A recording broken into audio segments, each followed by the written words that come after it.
It is Friday, the 5th of July, 2024. My name is Pigeon Rose, and this is my song of the day.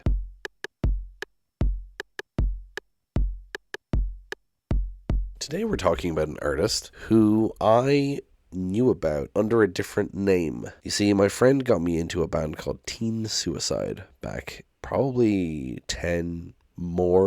definitely more than 10 years ago. A while ago now. And I really liked them. Although it took me a while to listen to more than just their album Waste Yourself. I'll definitely talk about some songs of that album at some point. But I just thought they had stopped releasing music. They released an album in 2016. That was like their kind of farewell album. They said like this is the last Teen Suicide album, I'm pretty sure. And so I thought they were just done for. And then I was in college in Sligo making dinner. Cavetown uploaded a new video. And it was Cavetown and Chloe Moriondo doing a cover of the American Pleasure Club song All the Lonely Nights in Your Life. I talked about this whole discovery in the Chloe Moriondo episode, I think. So I really liked the cover, but I didn't know the original song, so I looked it up and I was like, this guy sounds a lot like Sam Ray. So I looked it up, and Teen Suicide had changed their name to American Pleasure Club because the record label said they couldn't use that name anymore for whatever reason, and released an album that I just completely missed. And it's a great album. I think it's one of their best. If we're just counting it as Teen Suicide, even though it's a different project name, it's one of their best albums. This song in particular,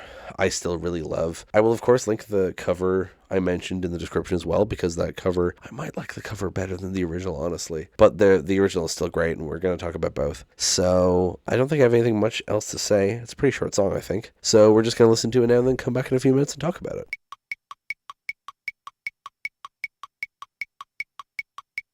I haven't actually listened to the original in a long time. I went and listened to the cover again after I talked about it briefly in the Chloe Moriondo episode. But the original is still very good. It's very simple. It's just guitar and singing, really. I like that about Teen Suicide and American Pleasure Club, because they went back to being called Teen Suicide, by the way. They're called that again. They released another album under that name. Anyway, something I like about their output is they switch between like really produced studio stuff and like just Sam Ray and a guitar recorded on a rooftop, you know. I like that. Anyway, the song, lyrically, much like the music, is quite simple. What I really like about Teen Suicide and American Pleasure Club, lyrically, is they give you such striking images with very simple language, such that I wrote a short story inspired mostly by this album, really, just inspired by their music in general. But I see you smoking on the lawn. You must be skipping class today. My heart stops for a second or two. All I want is to be near to you. Waiting for a train to come, wondering if I should call. It feels so familiar now to me, like I've heard this all before. Somebody loves you. It's been that way for a month or two. So you've got this image of this person seeing someone just chilling, skipping class, and their heart skips a beat and they're like, all I want is to be near to you. So it's a relatable idea, you know, seeing someone who, for whatever reason, you can't approach. Maybe it's a breakup, maybe they're in a relationship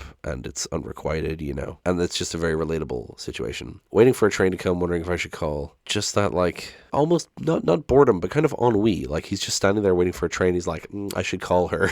Yeah, it feels so familiar now to me, like I've heard this all before, is like, I've been doing this for so long, I've been pining for so long, and somebody loves you, it's been that way for a month or two, he's saying, you know, and you're in another relationship, and I don't have that, and it's been that way for a month or two, and that's killing me, right? If all the lonely nights in your life piled up to block the sun, are you crying in the kitchen sink? Are you sleeping in too long? I think it's interesting here that he sets something up and doesn't pay it off. It's like a pregnant pause almost. He says, if all the lonely nights in your life piled up to block the sun, and then he doesn't suggest what would happen. He just says it. The only implication is that she's had a lot of lonely nights, right? Because it would block the sun. But he doesn't finish the thought, which is interesting. And then, are you crying in the kitchen sink? Are you sleeping in too long? He's asking if she's actually happy in her relationship, if she's actually happy with how things have turned out. Or is she crying in the kitchen sink? Is she sleeping in too long? Common, you know, there'd be signs of depression, right? And then, somebody loves you. It's been that way for a year or two. I'd wait a lifetime just for a chance to call you mine, just for a chance to make you mine. Pretty standard pining stuff, you know, just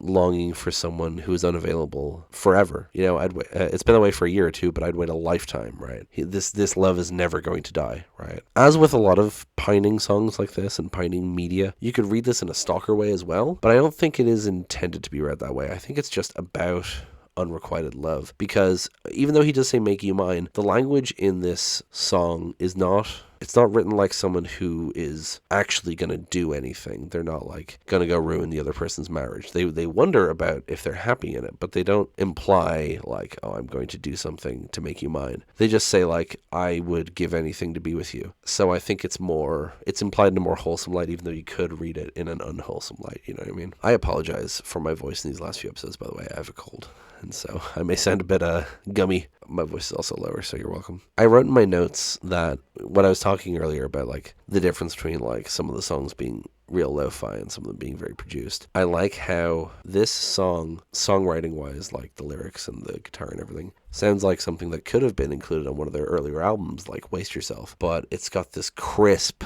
studio production, which you just wouldn't get, and I really like it. I think it really helps the song. The other detail I really enjoy is that it progresses in the lyrics. It mentions my heart stops for a second or two, and then it's been that way for a month or two, and then at the end it's been that way for a year or two. I'd wait a lifetime. It's like that progression of time passing. It really demonstrates it very well. The repetition, it's just a great thing. Also, the album is called A Whole Fucking Lifetime of This, which kind of makes this song seem like, it doesn't say that specific phrase, but it makes it seem like the centerpiece of the album. This is kind of what it's all about, right? I'd wait a lifetime, and then it's like, yeah, a whole fucking lifetime of this.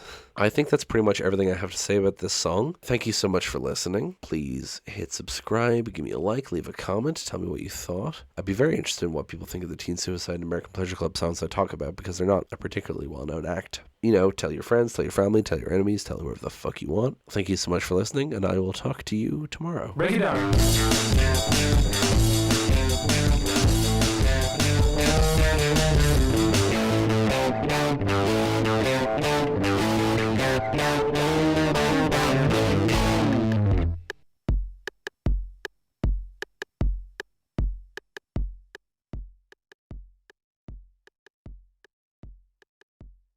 And then I was in Galway. Why are there so many fucking motorbikes around today? What the fuck?